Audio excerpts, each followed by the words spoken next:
সবাই কেমন আছে? আশা করি ভালো আছেন। তো দেখতে পারতেছেন কত সুন্দর একটা পাখি। আসলে পাখিটা দেখলে অনেক মায়া লাগে। সে হচ্ছে আমার ময়না পাখি। তো দেখেন কত সুন্দর একটা, খুব অনেক কিউট।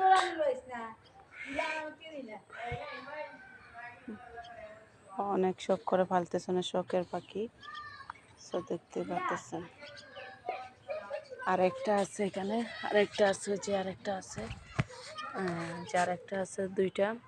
দুইটা একসাথে থাকে। সো যারা আমার পাখিকে ভালোবাসেন, যদি মায়া লাগে তাহলে অবশ্যই একটা লাইক, একটা কমেন্ট করে যাবেন। আর আশা করি বুঝতে পারতেছেন কত সুন্দর পাখিগুলা। সেগুলা দেখে আসলে মন ভরে যায়। যাই হোক, ওরাকে পুষ দিলে অবশ্য পুষ মানবে, পোষাক্ত পাখি। তো সবাই ভালো থাকেন, সুস্থ থাকেন। আল্লাহ হাফিজ।